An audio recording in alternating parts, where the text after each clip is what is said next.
it's Noreen here with a new episode of What's for Dinner. Only today it's more like what's for Super Bowl snacks, because this weekend we're really going to concentrate on doing some videos to help you make some fun snacks for Super Bowl, because Super Bowl will be coming up in a couple of weeks. Tomorrow, this is Saturday night, the 22nd of January. Tomorrow the Steelers play the Jets in the playoffs. Go Steelers. And then in a couple of weeks we will have the Super Bowl. So tonight I'm going to make some homemade chicken nuggets in the oven instead of deep frying them. I have deep fried them and they're wonderful, but I thought to be accessible to more people, and I know some of you don't really enjoy frying a whole lot, so we're going to do this in the oven and I'll show you how you can get a delicious crispy chicken nugget way better than anything you can buy out of the freezer. In a couple of, we're going to upload also, Rick's going to be doing, not tonight, but in a separate video, Rick's going to be doing some jalapeno poppers. And then we're going to do some pigs in a blanket with some puff pastry and some little smokies. And we're going to also do, what else are we going to do? We're going to do, a spinach dip. And I'm either going to do a cold spinach dip or a hot artichoke spinach dip. I haven't decided yet. But in any case, let's get on with our chicken nuggets. I'll show you how we're going to do this. I have about 6 pieces of chicken breast that are boneless and skinless that I have cut into approximately 1.5-inch cubes. I have about 2 cups of flour in this Ziploc bag. I have about 2 cups of breadcrumb in this Ziploc bag. And I have 3 eggs with about 3 tablespoons of water that I have beaten in this bowl. Now, I'm going to set this aside for just a minute. Let me grab my measuring spoons. And we're going to add some seasoning in here. I'm going to season the flour. The breadcrumbs are just plain, they're Italian style breadcrumbs, so they have seasoning in them. We're going to add some salt and pepper to the breadcrumb, but I'm going to add, let's see, poultry seasoning. I'm going to add a teaspoon of poultry seasoning to the flour. And that's not a teaspoon. That's a half a teaspoon. No, that is a teaspoon. Okay.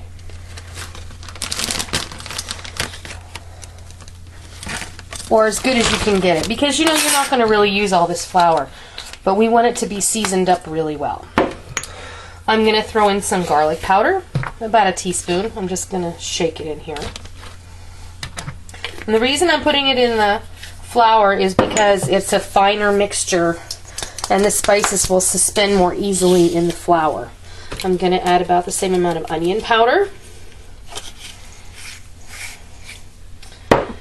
And I'm going to throw in a teaspoon of paprika just for fun.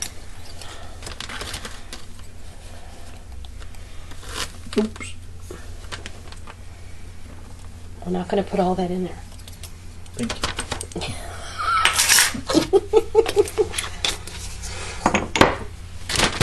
Okay, now seal it up and give it a shake. And get those evenly distributed in there. Okay, now let's prepare the breadcrumb. I'm going to put a teaspoon of salt in here too, because you don't have any salt in them. And I always, this fine salt that I use is actually canning salt, because I get it in big boxes. It's really cheap. You know, you can use table salt. I just usually keep the canning salt always on hand. And I'm going to put a teaspoon of pepper in there also.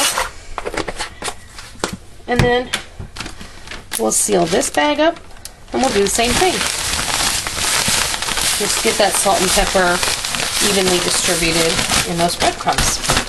Alright, so now we have our chicken.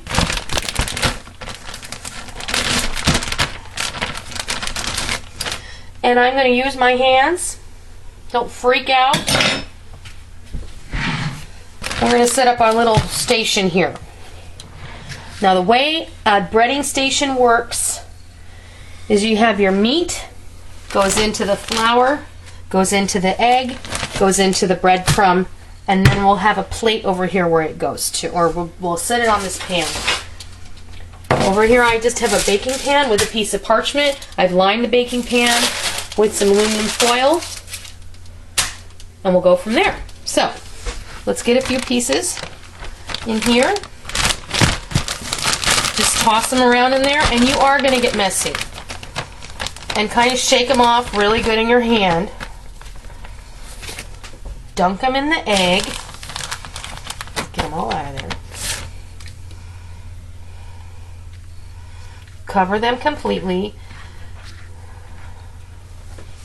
Get them out of the egg. Whoops.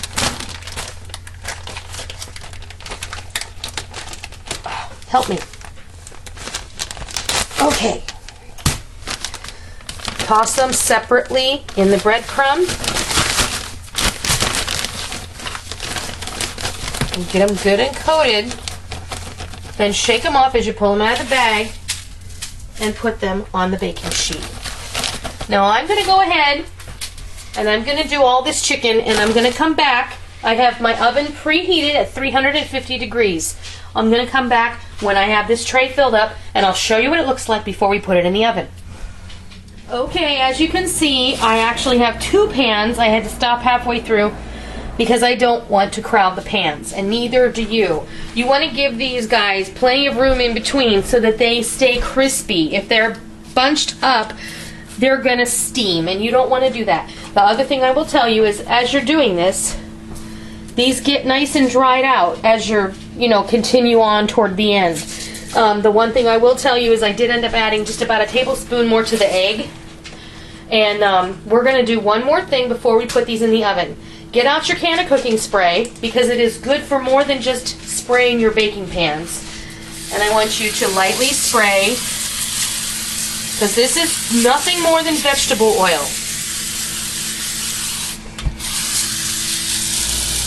Spray it right on your nuggets.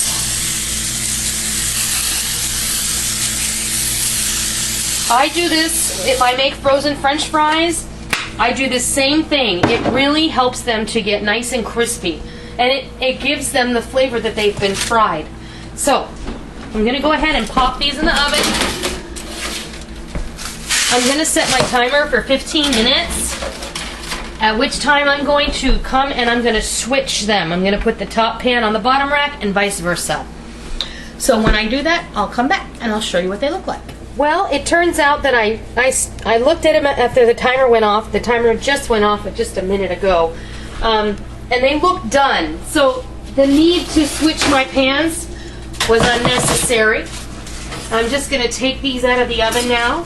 You can see I took one of the thickest pieces of chicken and I pulled it out with a fork and I cut it in half, and it looks really, really delicious. So, there's our chicken nuggets. And I'm going to go, and in just a minute I'm going to come back and I'm going to fix you a plate, because I know you're hungry and the big game's coming on tomorrow. So I'll be right back. Have it. Homemade oven-baked chicken nuggets. A little less calories than frying them in the deep fryer, and just as delicious, I might add. Now, you can deep fry these if you choose to. Go right ahead, but these were really easy, and they only took 15 minutes in the oven. And Sissy really, really wants one.